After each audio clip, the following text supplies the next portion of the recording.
नमस्कार गाइज।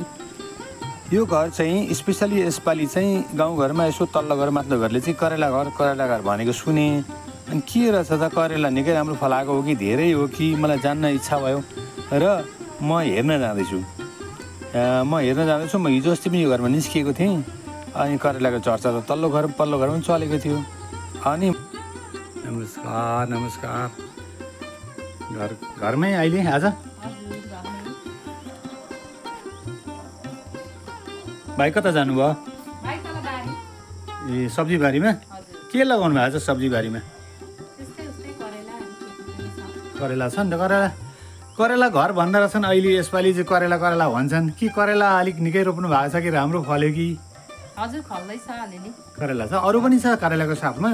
हजुर अलि इस्कुस काँक्रा ए अलि हेर्न मिल्छ अलिकति कस्तो करेला रहेछ? ए हस्। अब म ठिक्कै घरमा पुग्दाखेरि ती बुहारीलाई सोद्धाखेरि भाइ कता जानुभयो भन्दा बारीमा जानुभएको छ। ठिक छ, म बारीमै भेट्ने रहेछु। गाईको थलामा हुनुहुन्छ कि बारीमा हुनुहुन्छ भनेर म हेर्दै गएँ। उहाँले एउटा गाई पाल्नु भएको रहेछ, तर लम्पीले सिकिस्त बनाएर पनि जाती भएको रहेछ। अनि दुध दिने गाई, त्यसको मल यहाँ सब्जीमा काम लाग्ने भएको हुनाले यो डोइल फाइदा रहेछ र यहाँ फाँडफुँड गर्नु हुँदै रहेछ भाइलाई। र मैले उनलाई हल्ला नगरी चुपचाप यो करेलाको यो काँक्राको माछलाई म लिँदैछु, क्याच गर्दैछु मोबाइलमा। अनि त्यो मुन्तिर करेला रहेछ, यहाँ काँक्रालाई पनि राम्रो। तर काँक्राको सिजन लगभग गइसकेको रहेछ उहाँहरूको। अनि करेला चाहिँ मस्त भएको रहेछ, मध्य सिजन जस्तो चल्दै रहेछ। अब के रहेछ, कसो रहेछ, कसरी रोप्नु भएछ, कहिले रोप्नु भएछ, यस विषयले मलाई जानकारी लिन मन पर्यो। यो यहाँको पौरख देखेर, योको तरिका देखेर मलाई धेरै नै मन परेको छ। अब म उहाँलाई सोध्ने प्रयासमा छु है। अनि करेलाको झाङभित्रै हुनुहुँदो रहेछ नि त्यहाँ? हजुर होइन, अब यो करेलाको खेती गर्ने भएपछि करेलाको झाङमै हुनुपर्ने हुन्छ प्राय। मनले मान्दैन घरमा बस्दाखेरि तल जाउँ हेरौँ के भयो कि भन्ने हुँदो रहेछ। हजुर। अनि यी करेलाकै झाङमा त्यो त एकदम मजाले हरियो करेला। यो सिक्किममा चाहिँ जे पनि देख्दा अर्ग्यानिक भन्ने चलन छ, मुखैमा आइहाल्दो रहेछ अर्ग्यानिक भन्ने। करेला देख्दाखेरि चाहिँ बडा रहर लाग्यो, खुसी लाग्यो। अनि यो अब मध्य सिजन हो कि सुरु हुन आँटेको कि अन्तिम हो कि? यो मध्यमै चल्दैछ, मध्य नै छ यसको। ए कहिले रोप्नु भएको? यो कुन महिनामा रोप्नु भएको? यो चैत अन्तिम वैशाख लाग्दाखेरि। अच्छा पटिङ गरे, पटमा हालेर रोपेको थियो। ए पटबाट अच्छा उमार्नु भएको? उमारेर चाहिँ ल्याएर अनि यसरी जग्गामा लगाइरहेको छु। हजुर। अन्त त्यही भएर नि। ए लगभग कति 20-25वटा पट कि 50वटा पट कति लगाउनु भयो होला? कति उम्रिन होला? बेसी त चाहिँदो रहेन रहेछ करेलालाई, त्यत्रो बेसी ठुलै जग्गा चाहिँदो रहेछ। हजुर। मैले यहाँ 10देखि 12वटा बिरुवा राखिरहेको थिएँ। अच्छा। त्यही फैलिएर गएर अहिले यत्रो माछ बनिएको छ। यो माछ लगाएर चाहिँ यसलाई फलाउनु पर्छ। साह्रै रहर लाग्दो, साह्रै मजाको करेला रहेछ यो। हो त, यहाँ हेर्न सक्नुहुन्छ हजुर कसैले पनि। एकदम हरियो करेला, कुनै बिग्रेको छैन। बिग्रेकोहरू छाडिरहनु हुँदो रहेछ, यतै काम गरिरहनु हुँदो रहेछ। साँच्चै किसान भनेको किसानै हुन्छ हमेसा। छोराछोरी जस्तै माया गरेर अन्नबालीलाई समय दिनुपर्ने। अनि यो तपाईँले अहिलेसम्म बिक्री पनि गर्नुभयो होला नि त? म बिक्री गर्दैछु। बिक्री गर्नुहुँदैछ? 10 केजी 15 केजी, कोही बेला 20 केजी पनि जान्छ। ए 2 दिन 1 दिनमा त्यति जान्छ? जान्छ 3 दिनमा 2 दिनमा हेरी हुन्छ। अच्छा। अहिले के भाउले जाँदैछ करेला चाहिँ? करेला अहिलेको भाउ चाहिँ अब उँधोको मधेसको के कस्तो छ म जान्दिनँ। हजुर। तर अहिले यो अर्ग्यानिक करेला चाहिँ अहिले अब यहाँ बस्तीमा लगाएको करेला, यो अर्ग्यानिक सिक्किमको हुनाले। हजुर। हुन त यो बिउ तलको हुनसक्छ, हजुर, तर यहाँ फलाइ चाहिँ एकदम अर्ग्यानिक पाराले फलेको छ। गराइ अर्ग्यानिक छ, यसमा केही फाल्टु चिजहरू केही हालेको छैन। हेर्दै यो अर्ग्यानिक छ, एकदमै प्राकृतिक छ। हजुर। अनि तर अहिले यो जाँदा चाहिँ केजीको 80 रुपियाँ केजी चाहिँ मेरो घरैबाट जाँदैछ। 80 रुपियाँ? अरे बाबा, एकदमै खाउँ परेको रहेछ। म पनि 1-2 किलो लान्छु। अन्त यहाँ तपाईँहरू कसैलाई पनि करेला चाहिँदा यहाँ त अब जतिजना टाढो हुनुहुन्छ, टाढोको लागि सम्भव छैन, मेहनत गर्नुभए सम्भव छ। हजुर। यहाँ मजाले करेला छ। यहाँ अरू सब्जीहरू पनि लगाउनु भएको छ कि मासतिर कतै? मैले अलिअलि खिरा लगाएको, खिराको पनि अहिले पुरै समय गयो। खिरा यहाँ एकदम पतला छ, अहिले छैन पनि। हजुर। काँक्राको पनि सक्यो मेरोमा। काँक्रा सिजन सक्यो? हजुर। काँक्राको मेरो चाहिँ रोपेको जति सकिगयो। हजुर। अनि अहिले चाहिँ अर्थक त केही लगाएको छैन, अलिअलि बैगुन सैगुन लगाएको छ। हजुर। भिन्डी लगाएको छ, भिन्डी चाहिँ त्यति राम्ररी भइदिएन। अच्छा। अन्त तर अरू करेलै चाहिँ बेसी छ। अच्छा अब सिक्किम त अर्ग्यानिक भनेको चाहिँ यहाँ त मल खाँदा यो केमिकल्स लगाउने यहाँ उयो छैन, अनुमति तपाईँले छैन। यहाँ हेर्दै हुन्छ यहाँ केमिकल लगाएको हो कि मल लगाएको, यो मेन जरामै गएर यो त गाई सिधै गाईको मल हो, यो त गाईको मलको थाकमा छ, थाकभित्रै छ। हजुर हजुर। एउटा बराबर एउटा बिरुवा बराबर तपाईँलाई यहाँ कति छ भने चाहिँ 4 टोका जस्तो मल हाल्यो। हुन्छ मैले देखिरहेको हेर्नु नि यत्रो छ यो करेलाको बेलो अरे यत्रो मोटो डोरी जत्रो रहेछ, बेल्टाको डोरी जत्रो। यो यसै पालि रोपेको। वा वा वा वा साँच्चै गाईको मलले यति ठुलो यति रहर लाग्दो हुँदो रहेछ। यो कतिवटा तिनवटा बेलो छ यहाँ है। होइन 2टाको एउटा हाँगा। एउटा हाँगा रहेछ, 2टा मेरो त बेलो रहेछ यी। यहाँ हेर्न सक्नुहुन्छ, म अहिले तपाईँहरूलाई देखाउँदैछु। यहाँ अलिक अप्ठ्यारो भयो हात छिराउन। यहाँ हेर्नु न, म हातमा देखाउँदैछु। यहाँ एउटा डोरी जत्रो छ बेलो। यहाँ यो यत्रो बेलो त एकै वर्षमा हामीले पनि करेला रोपेर खान्छौँ, तर यत्रो मोटो त भएको थिएन। यो मल साँच्चै गाईको मल र यो गहुँत पनि पक्का लाउनु भएको छ यहाँ। गहुँत र गाईको मल मात्रै हो, केही नै छैन। एक मिनट म यहाँ मेरा भ्युवर्सहरूलाई म देखाउँदैछु। यहाँ एक झाङ छ, यो एक झाङदेखि अर्को झाङको दूरी कमसे कम 12 फिट छ, अघि हजुर 12 फिट छ। यो झाङदेखि फेरि अर्को झाङ यहाँ म देखाउँदैछु। यहाँ 10 फिटको डिस्टेन्स छ, 10देखि 12। अब यहाँबाट म हजुरहरूलाई देखाउँदैछु।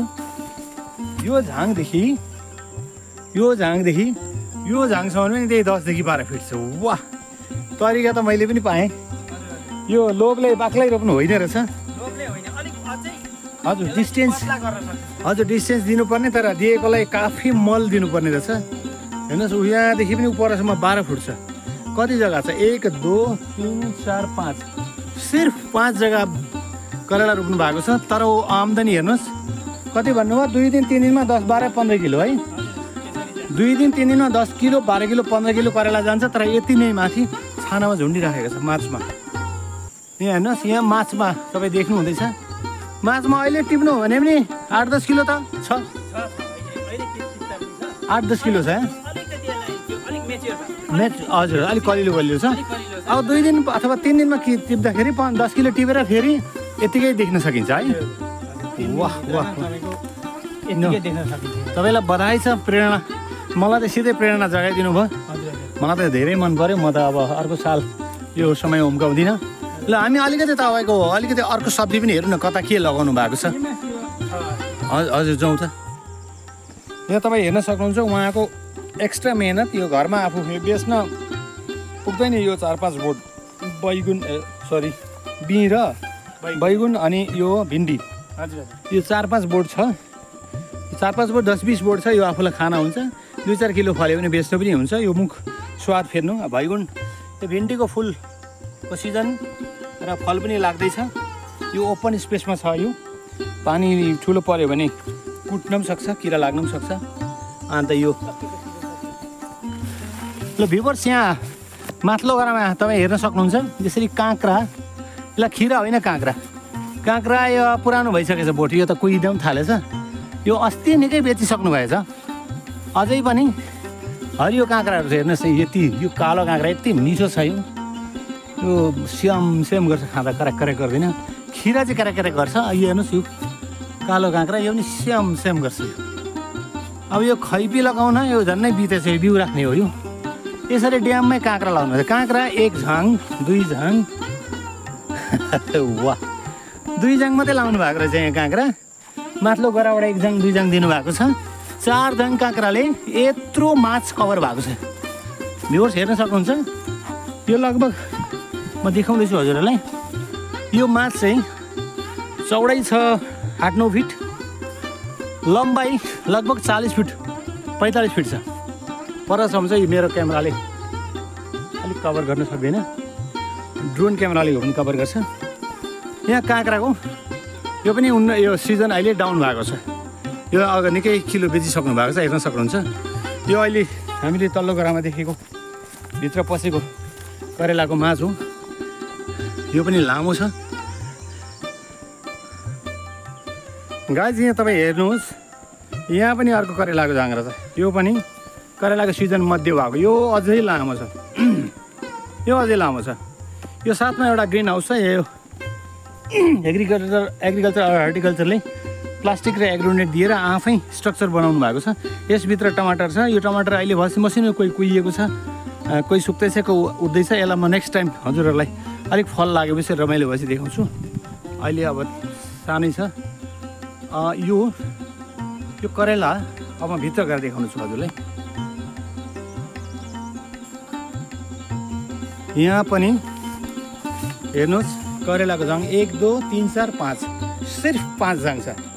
इलाका हेर्नुहोस्, इलाका यो भित्तादेखि छेउसम्म मिनिमम 20 फिट छ।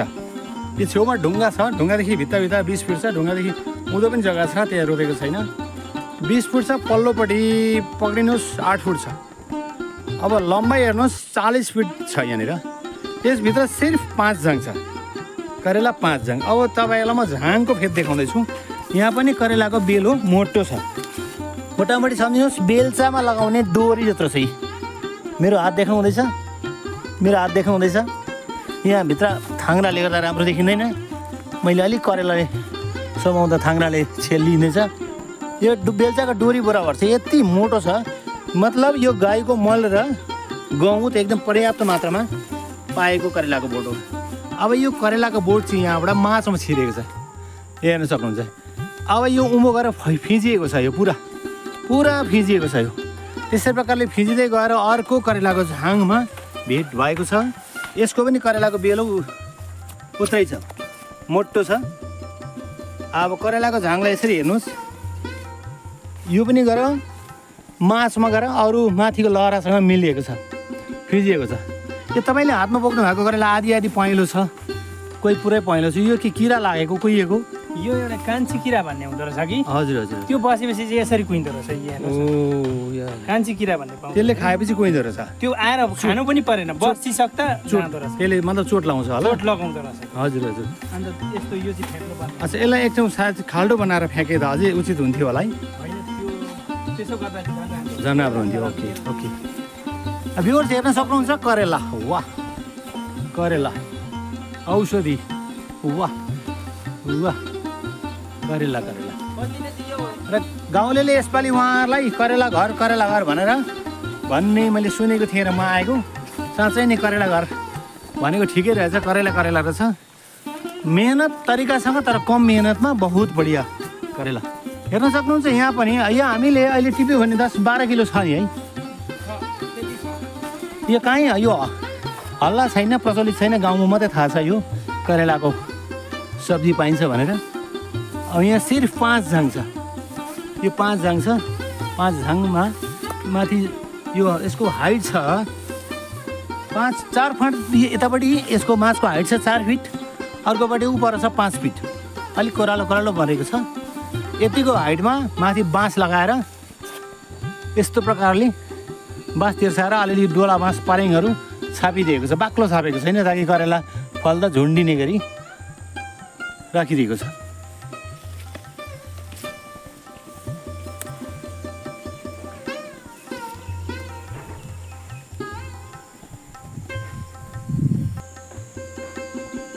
यो माथिल्लो गराबाट म क्यामेराले कभर गर्दैछु। मास ट्याप्पै छ, हरियो छाना छ, पुरा करेला छ। यो माथि परेला फलेको छैन, करेला प्रायः भुइँमै झुन्डेको छ।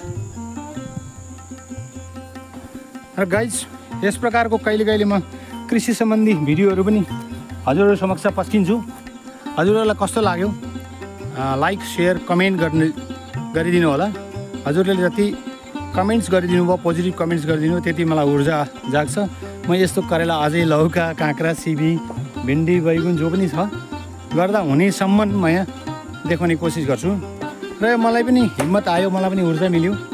यो करेला अर्को पालि रोप्नै पर्ने रहेछ। यसरी अरू सब्जी यो माछ बनाएर हामीले रोप्न नजानेको रहेछ बेलैमा, र सही मेहनतले उपार्जन गर्न सकिने रहेछ। र यस प्रकारले मैले हजुरहरूलाई यो पस्किन सकेँ। हजुरहरूको भ्युज नै मेरो लागि आशीर्वाद हो, मेरो लागि सपोर्ट हो।